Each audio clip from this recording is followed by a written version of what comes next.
السلام علیکم ورحمۃ اللہ وبرکاتہ۔ ہمارے چینل جرنی تھرو دا قرآن میں آپ کا خیر مقدم ہے۔ 13ویں پارے کا خلاصہ پیش خدمت ہے۔ 13واں پارہ وما ابریو، اس پارے میں 3 حصے ہیں۔ سورہ یوسف کا بقیہ حصہ، سورہ رعد مکمل اور سورہ ابراہیم مکمل۔ سورہ یوسف کا بقیہ حصہ، اس کی تفصیل پچھلے پارے میں مذکور ہو چکی ہیں۔ سورہ رعد میں 5 باتیں ہیں۔ نمبر 1 قرآن کی حقانیت، نمبر 2 توحید، نمبر 3 قیامت، نمبر 4 رسالت اور نمبر 5 متقین کی 8 صفات اور اشقیاء کی 3 علامات بیان کی گئی ہیں۔ نمبر 1 قرآن کی حقانیت، یہ نقطہ قابل غور ہے کہ جن صورتوں کا آغاز حروف مقطعات سے ہوتا ہے ان کی ابتدا میں عام طور پر قرآن کا ذکر ہوتا ہے، ان مخالفین کو چیلنج کرنے کے لیے جو قرآن کریم کو معاذ اللہ انسانی کاوش قرار دیتے ہیں۔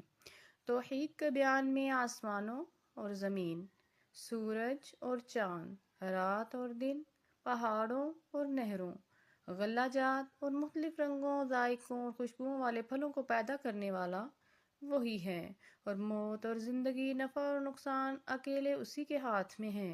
اللہ نے انسانوں کی حفاظت کے لیے فرشتے مقرر کر رکھے ہیں۔ قیامت، مشرکوں کو اس بات پر تعجب ہے کہ مردہ ہڈیوں میں زندگی کیسے ڈالی جائے گی، جبکہ حقیقت میں اس بات پر تعجب کرنا چاہیے کہ یہ کہنا کتنا باعث تعجب ہے۔ رسالت، ہر قوم کے لیے کوئی نہ کوئی رہنما اور پیغمبر بھیجا جاتا رہا۔ نمبر 5 متقین کی 8 صفات بیان ہوئیں اور اشقیاء کی 3 علامات۔ متقین کی 8 صفات یہ ہیں کہ وفادار ہوتے ہیں، صلہ رحمی کرنے والے ہوتے ہیں، خوف خدا رکھنے والے ہوتے ہیں، خوف آخرت رکھتے ہیں، صبر کرتے ہیں، نماز کی پابندی کرتے ہیں، صدقہ دیتے ہیں اور ہر برائی کا بدلہ اچھائی سے دیتے ہیں۔ شقی ان کی جمع اشقیاء ہے اور شقی سختی کو کہتے ہیں۔ اشقیاء کی 3 علامات ہیں۔ نمبر 1 وعدہ خلافی کرتے ہیں، نمبر 2 قطع رحمی کرتے ہیں اور نمبر 3 زمین میں فساد پھیلاتے ہیں۔ سورہ ابراہیم میں 5 باتیں مذکور ہیں۔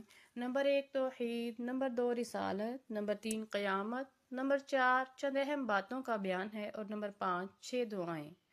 توحید کے ضمن میں یہ بتایا گیا کہ اللہ تعالیٰ نے آسمان سے پانی اتارا، پھر انسانوں کے لیے زمین میں قسم قسم کے پھل نکالے اور پانی کی سواریاں یعنی کشتیاں اور بحری جہاز ان کے تابع کر دیے۔ ہر چیز کو انسانوں کے کام میں لگا دیا اور اس کی اتنی ان گنت نعمتیں ہیں کہ جن کا شمار نہیں۔ رسالت کے ضمن میں بتایا گیا ہر قوم نے اعراض و انکار، عداوت و مخالفت کا رویہ اختیار کیا جو آپ کی قوم نے اختیار کیا ہے، اور ہر نبی اس قوم کے ہم زباں ہوتا ہے۔ پچھلی قوموں کے کچھ ایسے شبہات تھے جن کا ازالہ کیا گیا۔ اللہ کے وجود کے بارے میں جو شک کرتے تھے اس کو دور کیا گیا۔ وہ کہتے تھے کہ بشر رسول نہیں ہو سکتا، وہ کہتے تھے کہ آبا کی تقلید ہی کریں گے۔ اللہ تعالیٰ نے فرمایا اگرچہ وہ عقل کی بات نہ کرتے ہوں۔ قیامت کے ذکر میں جہنم کی ہولناکیوں اور جنت کی نعمتوں کا بیان ہوا، اور جب قیامت کے دن حساب ہو جائے گا تو اس وقت شیطان گمراہوں سے یہ کہے گا کہ جو وعدے اللہ نے تم سے کیے وہ تو سچے تھے، اور جو وعدے میں نے تم سے کیے وہ جھوٹے تھے۔ میں نے تم پر زبردستی نہیں کی تھی، تم خود میرے بہکاوے میں آ گئے تھے۔ اب مجھے ملامت کرنے کی بجائے اپنے آپ کو ملامت کرو۔ چند اہم باتوں کا ذکر اس سورہ میں کیا گیا۔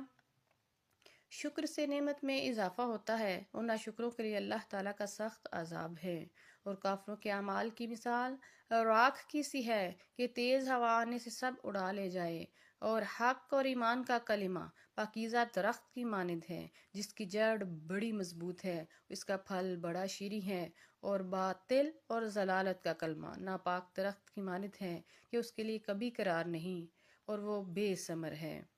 اللہ تعالیٰ ظالموں کی کرتوتوں سے بے خبر نہیں ہے۔ آخر میں 6 دعاؤں کا ذکر ملتا ہے کہ حضرت ابراہیم علیہ السلام نے اپنے رب سے 6 دعائیں کیں۔ آپ نے اللہ سے امن مانگا، بت پرستی سے حفاظت مانگی، اقامت صلاۃ کی توفیق مانگی، دلوں کا میلان مانگا، اللہ سے رزق مانگا اور مغفرت کی درخواست کی۔ پارہ نمبر 13 کا خلاصہ مکمل ہوا۔ انشاءاللہ پارہ نمبر 14 کے خلاصہ کے ساتھ ملاقات ہوگی۔ اپنا خیال رکھیے اور اپنے اس چینل کا بھی۔ والسلام علیکم ورحمۃ اللہ وبرکاتہ۔